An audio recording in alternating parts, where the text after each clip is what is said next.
Welcome to Sports Express with Spencer Davidson and Alicia Daddario. Brought to you by Scalzo, Zogby and Wittig, Raymore and Flanagan, and Martin, Harding and Mazzotti.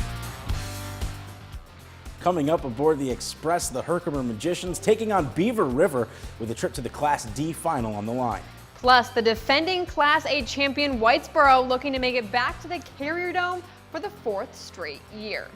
But first, time for tonight's big game. The Section 3 Class C semifinal takes us to Central Valley Academy as the undefeated Holland Patton Golden Knights take on the 7-1 Lowville Raiders for a spot at the Dome. First quarter after a DJ Harder interception, Holland Patton has it on the 1. Nick Herringshaw on the quarterback keeper gets across the line, puts 6 on the board, add that extra point, and it's 7-0 Golden Knights. To the second, the score is 7-6 now. HP with it at the 3. Jason Haas gets the pitch, takes it to the outside, and thanks to good blocking, goes untouched into the end zone.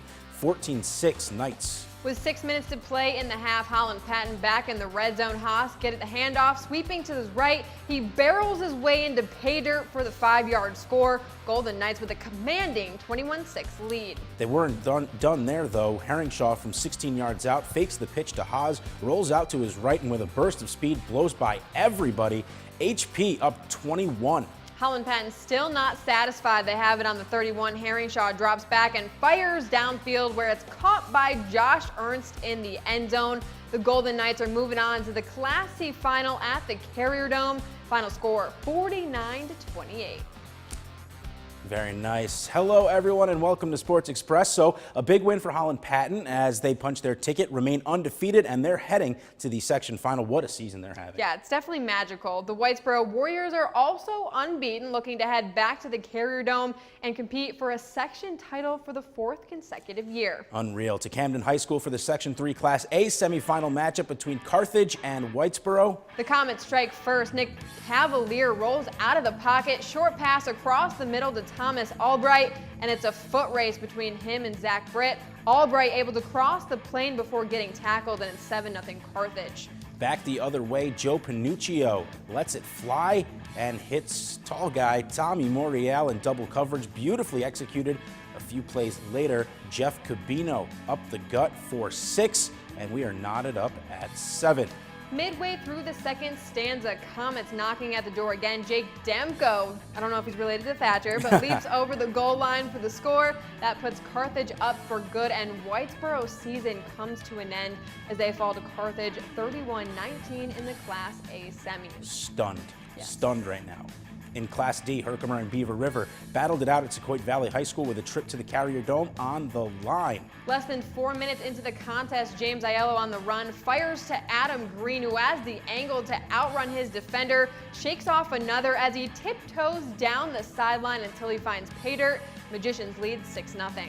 On the ensuing kickoff, Beaver River bringing out their bag of tricks. Colin Nufstier on the reverse weaves through traffic and goes all the way to the house behind break blocking. PAT is good. Beavers go on top 7-6. Second quarter 2018 Beaver River 4th and 5 for Herkimer. Wyatt Renshaw picks up the first down on the fake punt, and that would lead to this score right here. Aiello on the keeper punches it in from a yard out as the Magicians retake the lead, and they wouldn't look back as Herkimer tramples over the Beavers to advance to the Class D championship. 57-34 is your final. All right, in the Class B semifinals, VVS dropped a tough one to top-seeded Skinny Atlas, 47-13 at Fayetteville Manlius High School. The Red Devils couldn't slow down a Lakers offense that averaged nearly 50 points per game. In the second quarter, Tyler Rotash scored from a yard out to cut the Lakers' lead to 13-7, but Skinny Atlas scored the next 4 touchdowns to seal the victory. In the other Class C semifinal, a rough one for Oneida. They get blown out 40-0 by the second-seeded Cazenovia Lakers. The Indians finish their season at 6-3 with a 5-2 league record. Back to Class C in the other semifinal, Notre Dame takes on General Brown with the winner facing Holland Patton for the title. First quarter Lions get on the board. Jake Heller hits Carson Pickerel for the 5-yard out TD. 6-0 General Brown. Notre Dame then takes the 7-6 lead on this touchdown pass from Trajan Garrett to Zach Brush. But on the ensuing kickoff, Deshaun Thorogold Brown takes it 75 yards to the hole. Notre Dame's season comes to an end as they fall to General Brown 57-28. On the pitch, The Whitesboro girls soccer season comes to an end with a 3-1 loss to top-seeded Janesville DeWitt. In the Section 3 Class A final, Alyssa Della Posta scored the lone goal for the Borough. Haley Smith with the helper. This is JD's 10th straight section title. Incredible. Unreal. And a thriller at SUNY Cortland in the Class B final between Clinton and Holland Patton. Now this game was knotted up at 1 after regulation. Then we went to quadruple overtime. So the Golden Knights and Warriors ended in a tie, making them co-champions. But then HP advances to the state tournament with a penalty kick victory. Something you don't see every day. No, that was not a typo. 1-1 was the score.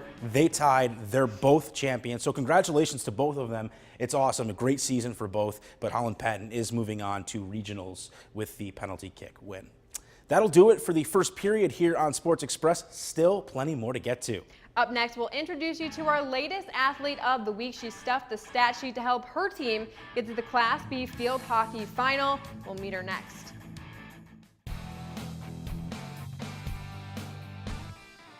If you want to join the conversation on Twitter, Welcome back to Sports Express. It's time now to unveil our latest athlete of the week. She accounts for almost 50% of her team's offense. Yeah, and her big performance helped lead the Golden Knights to the final. Check it out. Natasha Plunkett of the Holland Patton girls field hockey team stuffed the stat sheet in the Golden Knights' 7-0 victory over Whitesboro in the Class B semifinals. Plunkett scored 4 goals and added an assist to lead HP to the championship game. As a senior, Plunkett leads the teams in goals scored, and she's factored in on nearly half of the team's offense. Natasha talks about her strengths on the field, and she had a little extra motivation heading into the semis. I think carrying the ball is something and seeing for passes. So yes, I can carry and I can dribble and I can dodge, but I can also see the field and see my teammates being able to move the ball up the field the best way possible. She's a gym teacher, Mrs. Dunn, and she said to me before the game, she's like, I want to see that kid you were when you were young, the 8th grader that came up. You're fast and you can carry the ball. They're not going to catch up with you. They're not going to be able to stop you. And, that kind of gave me a lot of confidence. And I think that's what I needed to be able to move the ball. And I was like, wait, I scored that first goal. And I was like, wait, she's right. I can do this. If you'll go back and watch the shots on goal from the other night, to be able to move around those defenders with the ball on your stick like she does is a skill that not every field hockey player has. So to be strong and be able to do that is powerful.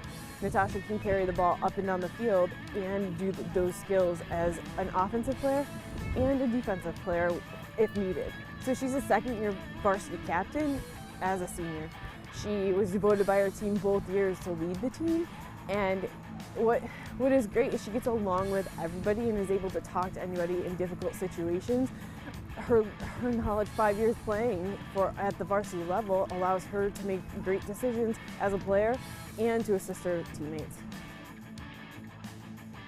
Those moves are nasty. Incredible. Yeah. If you know of a high school athlete who deserves to be Athlete of the Week, here's our contact info. Call, email, hit us up on social media. Everyone join the party. Coach, AD, parent, teammate.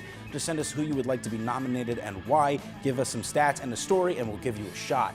All featured athletes will receive a plaque courtesy of CNY Awards and Apparel. That's it for period number 2 on Sports Express, but coming up, we head to the ice. Yes, the Comets in action on the road tonight as they battle the Rochester Americans in a North Division matchup.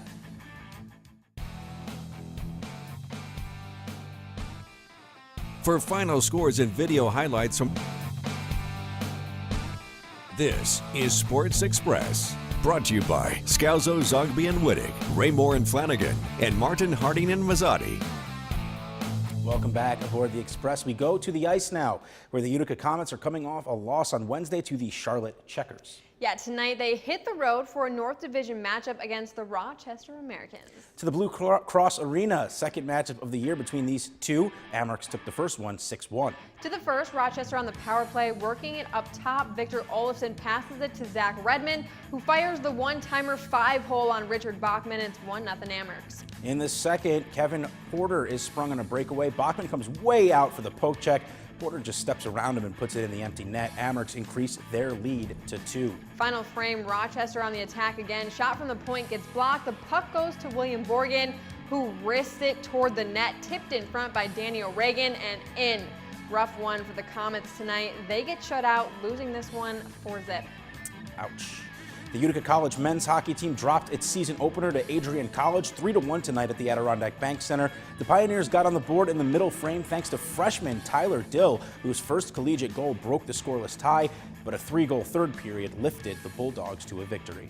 UC will get a chance to avenge tonight's loss tomorrow evening when these two teams meet again at the Odd, and we've got some more girls soccer championship games on tap for Saturday. Defending Class D champion Poland is set to take on Cincinnatus at SUNY Cortland at 5:30. Then at 6, the Little Falls Mounties look to get back to the state tournament as they face Watertown IHC in the Class C title game. Again, both of those contests are at SUNY Cortland. Very good. Busy Should day. be a fun day. Yeah, absolutely.